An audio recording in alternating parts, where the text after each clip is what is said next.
A new Assassin's Creed game, codenamed Assassin's Creed Infinity, has been revealed, and it's set to take place over multiple eras and times within the Assassin's Creed games.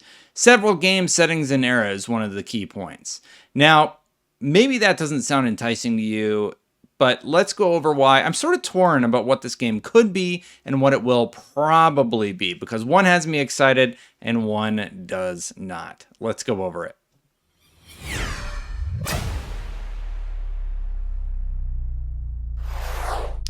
Yeah, so the long and the short of it is Ubisoft has been very clear about what their goals are going forward for their games.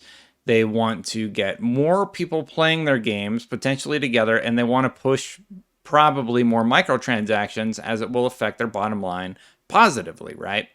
What that means for the Assassin's Creed franchise going forward, I don't know, but I would say that I'm a little bit concerned about what they're going to do here. It sounds like it's going to be one of those always online MMO franchises. And for a lot of people, the Assassin's Creed franchise is all about playing solo, getting to go through the experience, and just tell the story of whatever character you're playing as within the Animus. Now, being able to jump all over the place, a lot of people are sort of lukewarm on it, and I absolutely understand that response. Let me go over all the details, because some of this stuff came out before the official response from Ubisoft hit, and some of it came out after. So, Assassin's Creed Infinity is a platform that will feature several games, settings, and eras. They're all going to be interconnected. Content will be added over time, and it will be developed by both Ubisoft Montreal and Ubisoft Quebec. So basically what they're going to do is they're going to take the Assassin's Creed franchise, they're going to spread it across multiple studios. The lead is going to be Mark Alexis Cote.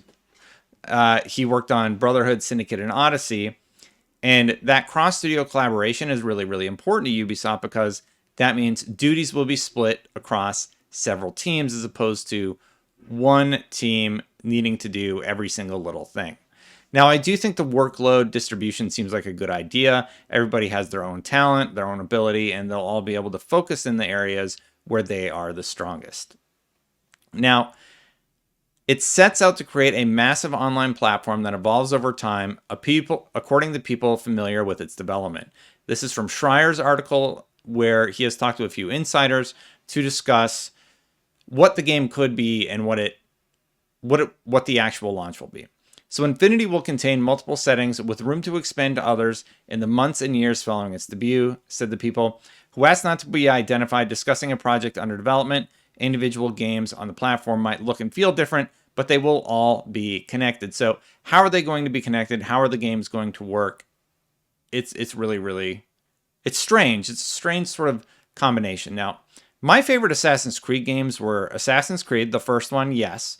I really, really liked the concept, what it was, the sort of Animus aspect, and how the real world was blending with the past. I really, really enjoyed that. Assassin's Creed 2, I also enjoyed quite a bit. Assassin's Creed Brotherhood is probably my favorite Assassin's Creed of all time. You know, you fast forward to now, you have Odyssey and Valhalla, and these are just massive undertakings of hundreds of hours, whereas the old games were like 8 to 10 hours.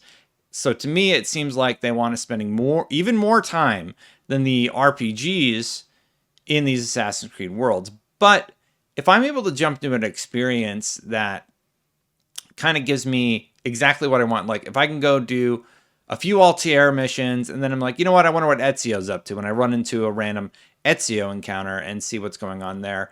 That doesn't sound totally horrible to me. I'm a bigger fan of the older Assassin's Creeds than I am of the newer ones, but the games sell well. The games shatter sales records all the time, so I'm sure Ubisoft wants to keep it going. Now, the question I'm more concerned about is related to what Ubisoft is doing with their franchises and what could potentially happen here. So we don't know when this is coming out. This is probably going to be 2024, according to Schreier, and you know it could be even later than that. Who knows? the reaction to it is some people are interested, but some people pointed to Fallout 76. I don't think this is going to be like a massively multiplayer MMO sort of game. I think this is going to offer experiences where you can go in, play by yourself, and do the mission. And then maybe as an option, there will be ways that you can collaborate with other players. I don't think they get too crazy with this one, and I think their monetization angle is going to be taking, you know, cosmetics and offering you different looks and everything. If you think about Assassin's Creed 2 and how you could like buff out your outfit, or Assassin's Creed Brotherhood did that, or any of the games really, you could just make your character look as cool as you wanted. Sometimes you would just lean into stats, so you're sort of a trash monster trying to get the best stats that you could in Valhalla or whatever. And then, or the one before Valhalla, sorry, Odyssey. And then other times, you know, you would just level up your armor and that would sort of be your final look. But I don't hate the idea of it. My concern is, how did Ubisoft end up handling this? How are they going to handle interconnecting the games? The one game that actually gave me hope about it and didn't make me hate it instantly was Forza Horizon 4, believe it or not. I started thinking about how it has all these different missions where you have to drive all sorts of different vehicles, and it's really, really fun, actually. But at the same time, you have sort of this overworld where you're able to just drive around in your favorite car that you've purchased through your races, and then you're able to enjoy it that way. I think, strangely enough, and the way Forza evolves is through seasons, at least Forza Horizon 4.